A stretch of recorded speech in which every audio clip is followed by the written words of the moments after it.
Whoa, okay. Another Smiling Andy video. Yay. Anyway, so he's going on about determinism this time. So he starts off with his usual bullshit, references to the long dead past and how they dealt with life and blah, blah, blah. Like, there's some point in doing that. There's a point in doing that, like there's a point in detailing archaeology and all that kind of stuff. But I mean, once you have the vague picture, even the more than vague picture, yeah, it's really not a necessity when you're getting into the real argument to keep referencing the past. It's a different world. We learned a lot about the world. There's really no point in doing this all the time. And especially when it comes to something like determinism, because as much as it's an old concept, it's new in light of all this science that just validates this whole idea of our function and the fact that we are functioning very much like a processor, a computer. We're a collection of programmings, just sequences of instructions, so to speak, but it's basically just reflexes. And all we do with our brain is find similarities, find things that we can connect to each other because they're the same color or the same size or sameness in some other respect. And so we tie these things together, we categorize them, we identify them, we describe them through their association with other things, and this is what's called logic. And it's really not that complicated what we think, and what motivates us are these things called feelings, and they don't have a whole lot to do with thinking. They have a whole lot to do with fantasy and imagination, with goal definition, desire. These are a different kind of mechanism, and it's not, I mean, you know, I guess if you don't appreciate that distinction, you're not going to really understand what your brain's doing. But there really are two engines. One's creating the motivation, one's creating the schemes or the plans to satisfy what has been created as the goal. So one defines goals, one schemes to satisfy the goals. And if you get really smart, what you do is you start defining goals and manipulating your own psychology to get to those better goals. Some people probably just didn't even get that. That's really what enlightenment is understanding how to play your own psychology, how to manipulate your intellectual carrots, dangle them in front of your psychology, your ego, to compel yourself to be in a competition to be a better man by a better standard. Yeah. Anyway, let's hear what old Andy has to say now he's hopefully done with his rephrasing of the past. So what a lot of the philosophers of the Hellenistic and post-Hellenistic period, i.e. the period after Alexander the Great and coming into the Roman period, came up with was the idea that Tyche could not be overcome, but she could come to terms with. You could come to terms with Tyche. So Tyche's fate. So yeah. So how do we come to terms with fate? Like we're owned by fate, and we're not owned by fate. You know, I mean, we're owned by the fact that we are as mechanical as the flow of a stream. The stream will flow. The water will bounce a certain way over the waterfall. It's all calculable as physics. Certainly we're not going to be able to comprehend it as that. We're not going to experience it as that, but that's what it is. And we can understand probabilities, and that's a lot better than just calling everything a possibility. It's understanding that some things are more possible than others. Some things are more realistic. Some things are more practical. And, of course, that is the beginnings of moral theory, at least modern moral theory, if you ask me, where Nietzsche's aristocratic ethics start to give way to our modern notions of ethics. And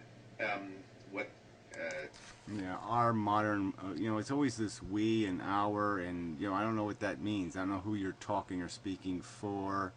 It just seems like, I mean, I wish you would identify your targets and identify who you're saying the sources of this are. because it sounds like a pile of crap.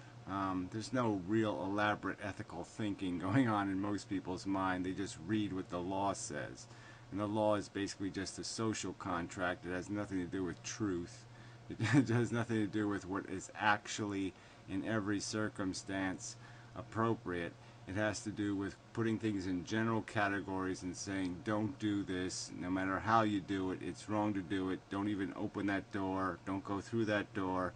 Even though you can swim, we just can't let anybody swim because too many people drown if they go through that door. It's that kind of bullshit. So it has nothing to do with absolutes. It has to do with, it's absolute in the sense that it has to make things, has to put things in categories of right and wrong and make it explicit just to be pragmatic, to make the law practical. But real ethics are going to be more complicated than that, more subtle. Certain people like, I guess, Polybius, Socrates, one could even say, dealt with this. And a lot of the Stoics dealt with this. No, they didn't deal with anything, actually. They really didn't. They just acquiesced to the way things are. And that's all they said. We can't change anything, so we won't change anything. So I don't see how it's applicable in this world at all. We've mastered the skies. We've flown to the moon. We've demonstrated our capacity to conquer nature. So we're no longer its servant. So this is just more cop-outery. I can see it coming. They said, Tyche can control everything in the phenomenal universe. Yes, and you're an idiot if you attempt to alter that. And again, irrelevant. Obviously, we can attempt to change the destiny of humankind. People in the past did protests, they did different things to create revolution and change, and they accomplished the change through that mechanism. So again, there's plenty to be accomplished, plenty to be fought for. This is again just nonsense that we have to acquiesce to something. We can't know it's going to fail. We can't know there's no hope. But what Tyche cannot do, and she's not even interested in doing, is preventing you from reacting in a moral way. Now that's problematic because, again, yeah, again, it's a stupid word. Acting in a moral way. There's either being productive or not being productive, and again, it's all about probable outcomes, and that's the important one. We can know whether something is probabilistic, whether it has any real value, whether it's worth any investment. But they're always complex questions. You could ponder forever the question of whether, if you had $1 billion to spend on malaria, whether you should spend the $1 billion on treating the people who are made sick by the disease, or whether you should spend the $1 billion on curing the disease. In one case, you have to ignore the present suffering in the hope of a future cure. But the downside is, if you don't get the cure, then you essentially wasted the money that could have been spent comforting the afflicted. These are real quandaries that we're going to have to face, that we do face in life. But a lot of questions are not complicated. They are obvious what the right choice is. There's very few times raping somebody is going to be a good idea. Very few times lying and cheating and stealing is going to be a good idea. Very few. People think that that involves action, but it doesn't necessarily involve overt action. As I said, well, whatever, overt action. Action is anything that affects somebody else. I mean, if the action only affects you, then who cares? It doesn't have much to do with ethics or morality. So if it's any action that has an effect on other living sentient creatures, then it's action that falls under the judgment of whether or not it's productive, or whether or not it's foolhardy or stupid or squanderous or wasteful or impractical, whether it's going to have any potential for a return. These are things that can be judged, they can be weighed, they can be argued intelligently. It's just a lie to say we can't know these answers. And in so many other videos, morality is here. Your motives are what make something moral or immoral. Well, that's just absolute nonsense. It's the outcomes that define the act. Okay, and we can understand a lot of the outcomes. We can understand the probabilities of outcomes. So again, that is just nonsense. You don't get to make up whether or not it was productive or not productive, because your intentions do not define the action. Your intentions are only relevant to whether or not your intentions are to be obedient to logic, obedient to reasonable doubts and reasonable purpose and reasonable understanding of possible and probable outcomes. Respect for probable outcomes. That's the only ethical code that matters, is respecting what the evidence indicates will be the outcome. And if you have the right intentions and you believe that what you're doing is the morally right thing to do, in my opinion, that makes it moral. Well, in your opinion, I think that, in my opinion, that's absolute baby talk and mush. I mean, even you have to be so careful about this word intentions. If you're going to call a right intention would be to say, I'm an elitist, I'm a better quality of human being, my needs for comfort are more valuable than somebody else's, so it's okay if I exploit them for my benefit. I mean, there's lots of crap that goes into this word intention. You know, where people, I intend to do the human race a favor by giving them a good, nice $6 an hour job. I'm a job creator. So yeah, they could lie and talk like they are doing something for somebody else when all they're really doing is something for themselves. So motives are always going to be complicated by the fact that it has to go through our emotional mechanism. To act, we have to become personally and individually passionate about the action.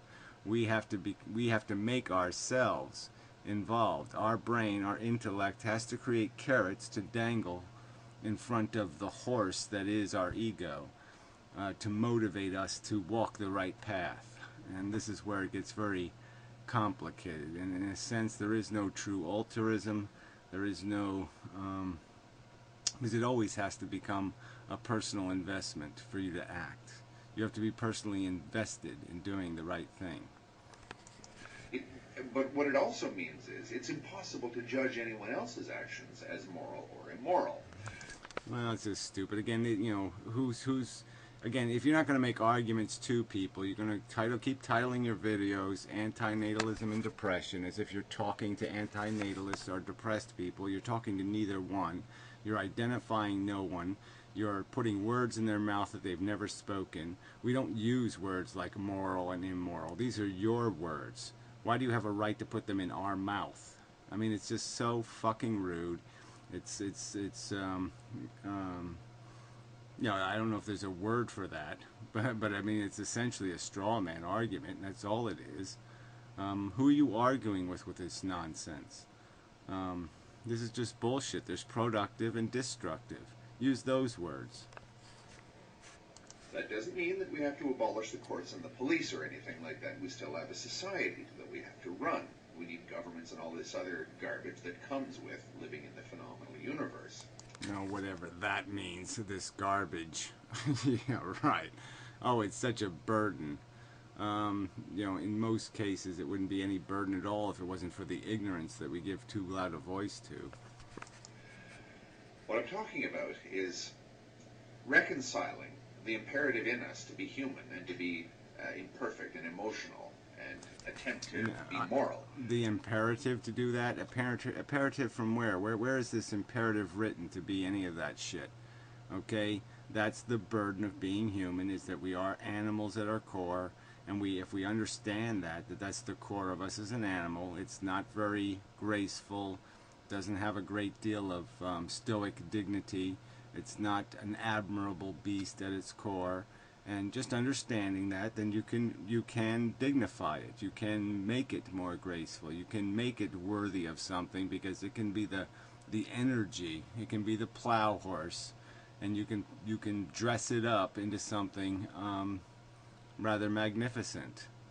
You can make it move in a manner that is graceful through a little bit of mental training. With a deterministic universe. In order to do that, you require agency. You require this belief that there is such a thing as a desire to be moral. Well, whatever. Again, it's, agency and desire are not really the same thing. The idea of agency is probably a word we should just dispose of because it's not an accurate description of what really takes place. There's dominant programmings, there's prime directives, and there's lower directives. And the definition of somebody who has any kind of human character is that the programs that are involved with being productive, in the sense that the needs of the many are more valuable than the needs of the one, that simple logical kind of thinking, do unto others as you have others do unto you, simple concepts of value and logic and principle, are stronger than any self-interest that motivates them to say, but I rather not have the burden and I'd rather shove it into somebody else's yard. Logically, we can know there's no value in shoving the dirt from our yard into their yard. In this case, I'm talking about moral agency. But again, moral agency is not detectable in anyone else. It's only detectable to ourselves. But well, again, these are just idiotic concepts. Moral agency. Sorry.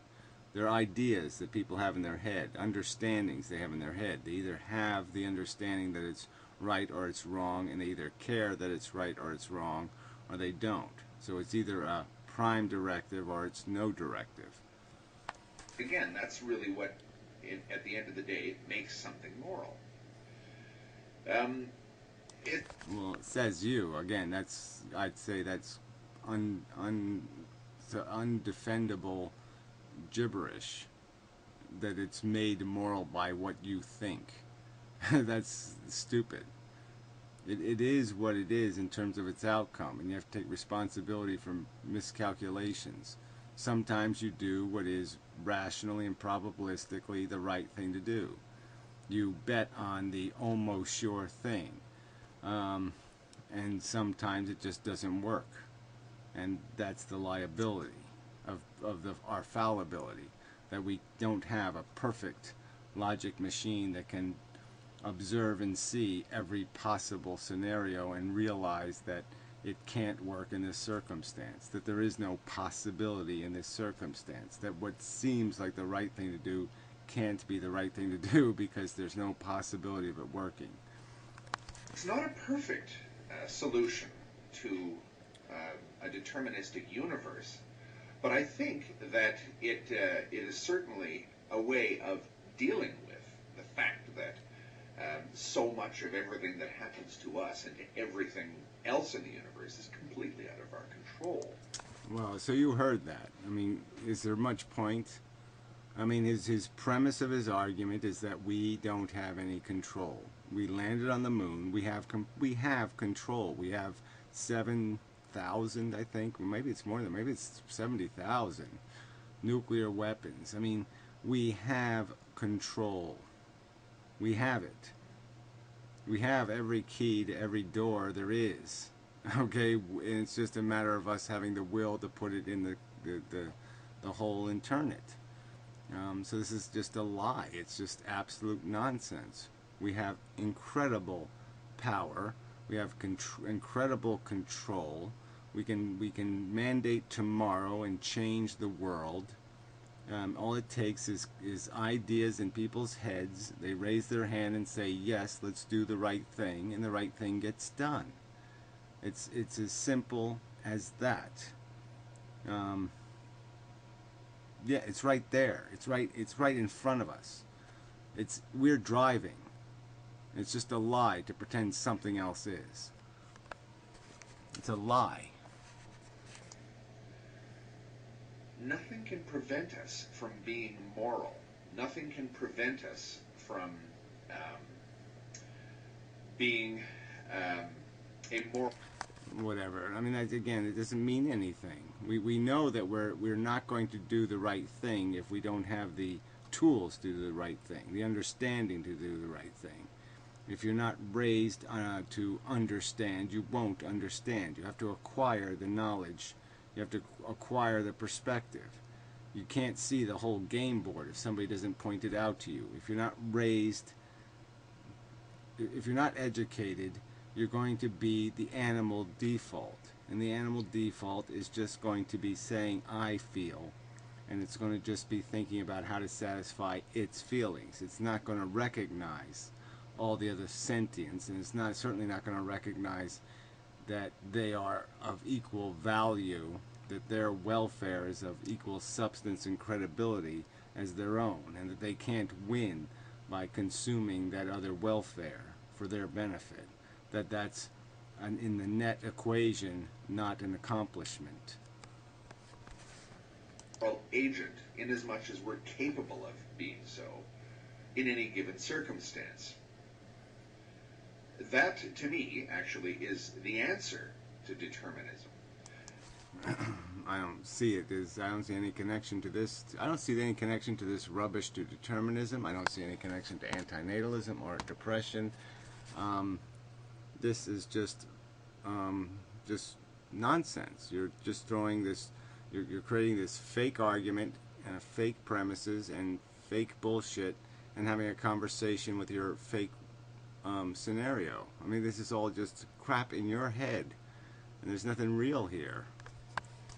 Because we can't banish our desire to be moral through determinism. We can't banish our desire to be moral through determinism. Again, how does this make any sense? You will not be moral if you do not understand moral equations. You can't be ethical if you don't understand ethical equations. You can't be productive if you don't understand what values are and what things you're negotiating in your exchange rate. You can't go to the store and make a sensible, rational, good purchase if you don't understand the values of the commodities or the currency. It's just not possible. You have to understand what they are. You have to accurately identify them before you can function as a purchaser. We can't banish our desire to do anything through determinism. We can't banish our desire to do anything through determinism. Again, this is not coherent conversation. How does determinism have anything to do with banishing anything? Determinism merely states that all this complexity that we sense is going on has order to it, that it's a byproduct of a natural process, that what we're doing can be dissected and understood, and that it is mechanical, that it is not something that comes from nowhere. It comes from a foundational process. I turn my light switch on and my lights go on because somebody invented the light bulb. It takes something happening. It takes a foundation. You build this thing up.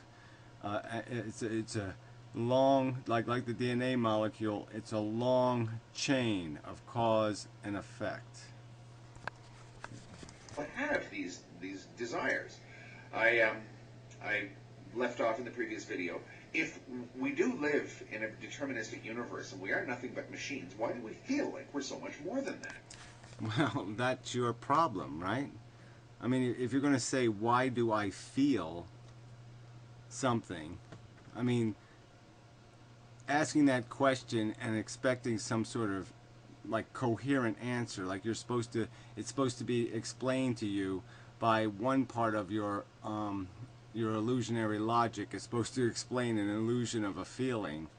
I mean, come on, that's not going to happen.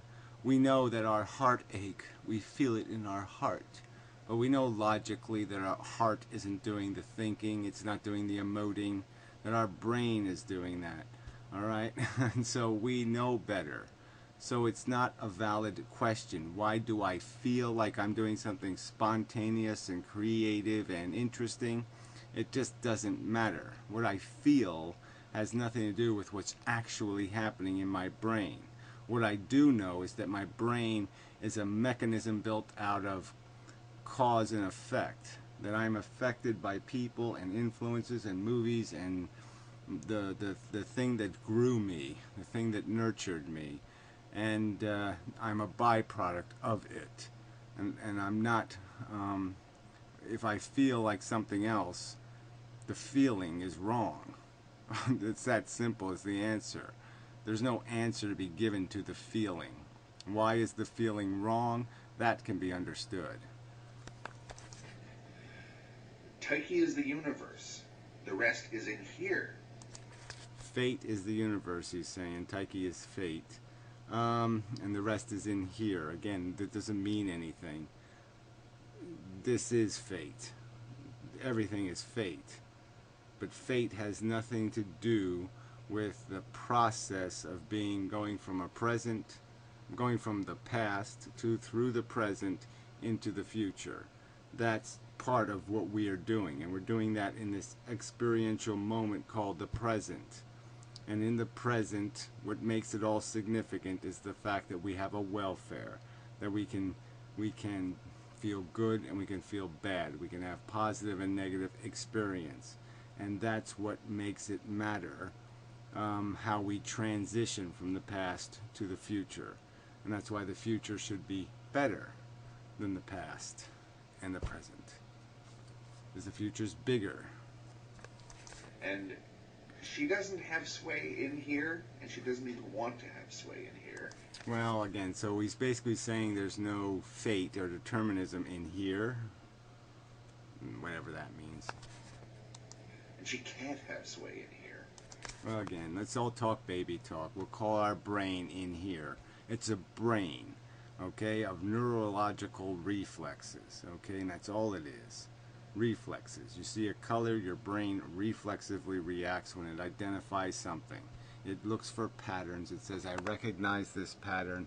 I identify it. Certain neurons are fired because of the recognition. It's not that complicated. It's just filtering out of all the nonsense, pattern recognition, and identifying associations between things that mean something, and ultimately tying it to an idea of a carrot and a whip of our emotions. It's an interesting thought, I think, and it's I suppose the ultimate apology for quietism, but determinism. Quietism. What is, again? So let's just throw out some kind of concept. Am I supposed to do a Google search on quietism? And quietism, if you ask me, are perfectly compatible philosophies. Yeah, quietism. Yeah. So determinism and quietism.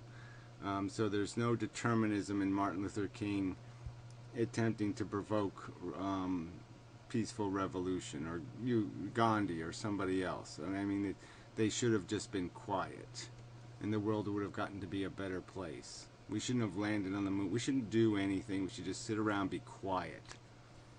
Sorry, no sale.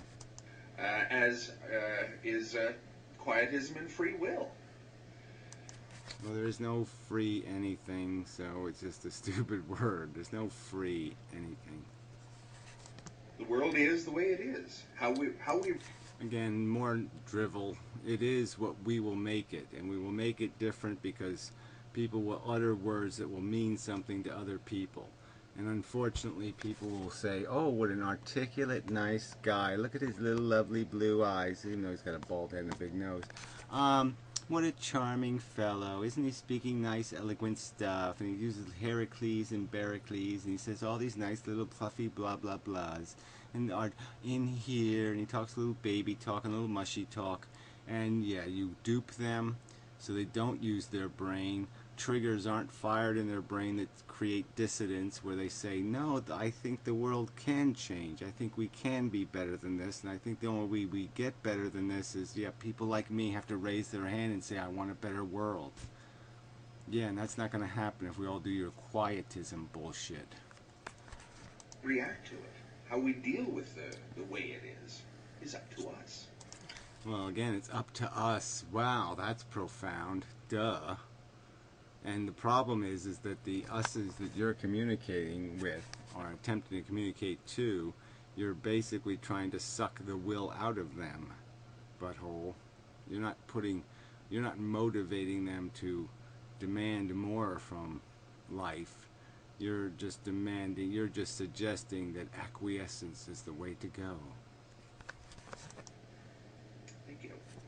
Yeah, no thank you again. So really, man, you're really irritating. So again, this crap had absolutely nothing to do with antinatalism and depression. So he's just mistitling videos now. So I guess I should just title this video "Disgusting Pedophile," and I'll just talk about Andy. I should just do videos about pedophilia and Andy, and just associate him with pedophilia, right? Constantly and incessantly. It's all he deserves. Really, everybody should just do that. Let's all just call him Pedophile Andy, right? I mean, if he's going to keep putting words in our mouths, we can put actions in his penis, right? I should draw pictures maybe of him, you know, doing obscene acts to children. I can draw those pictures. Should I do that for people? Because that's exactly what he's doing here. He's associating asshole jackass concepts that don't belong together. Determinism has nothing to do with antinatalism or depression. It's a separate philosophical discussion of no relevance to anything, actually. None whatsoever. It means absolutely nothing. It really doesn't. I mean, unless you think logic is something that creates, it just pops out of nowhere, like a god. Unless you believe in a god. Oh, To Be Serious said something. Oh no. Oh dear. I played O Fortuna, I don't know what that means, as background music as I listened to this. It worked very well. See, this is it. So all the little mush brains, they put on their little pretty music and la la la la la. I don't have to worry about anything because, you know, the fate god will take care of it, and I don't have to think, and I have to just do the quietism, and this is what he's selling. If your point is that we have enough trouble using our own agency to attempt to act morally and not follow our natural compulsions to point the finger, well, I mean, again, if you don't point the finger at what is wrong in the world, I mean, you have to point your finger at slavery and exploitation and imposition, or it's not going to get changed. This is just such nonsense that pointing your finger at what's wrong and what's broken is a fundamental first step to fixing anything. Damn. Outward and blame everyone else for the state of the world, then I agree. Well, again, if you think the state of the world was created by this generation, that would be pretty insidiously stupid, right? I mean, it was basically given this used car, this piece of crap, and the expectation was that it's going to fix it, that it's going to compromise its life to repair it and make it right. Well, of course it didn't. It just decided to get whatever use it can get out of it and passed it on to the future, and that's what everybody just keeps doing, is passing the fucking buck. I don't think the means we have to accept that the world is as it is or that we cannot try to change it. Well, again, it's, you know, exactly, but that's, you know, you're not really arguing against him. It means we each have moral agency over our own selves. Whatever, again, this doesn't mean anything. These philosophical discussions are not about what you're individually doing wrong. It's about ideas of what is the truth. And if that truth isn't honored by the human race, there's certain consequences to that. And that we have to do things as a collective. You can't fix the world as an individual. I can't stop my future existence by not having babies. That's not how I got here. That's why this is relevant to the subject of antinatalism. So again, this is just all absolute mush. So let's see his idiotic response. Very apt. Ha ha ha. Smiley laugh. We do indeed still have to live in the world. We still have a world to manage. And that involves all the agonizing choices commensurate to things like crime and punishment, wealth and poverty, justice and injustice, etc., etc. There's no escaping this. Well, again, you're the one saying, quiet, quiet, quiet, quiet. That's how you escape, is quiet, quiet, quiet. I guess this is a sort of moral and psychological safe room that, ideally at least, remains impervious to slings and arrows of outrageous fortune. Well, I guess that just doesn't mean a goddamn thing. Incredible. Let's see, here's another Spider-Man. Even if we were to have free will, what would it mean in reality? Question mark. Yeah, that's the point, idiot. I don't really expect an answer, but it's an interesting thought. I guess it really isn't an interesting thought. So again, this is a guy who probably concedes that determinism is true, and yet he'll sit there and reference it as if it means something. It means nothing.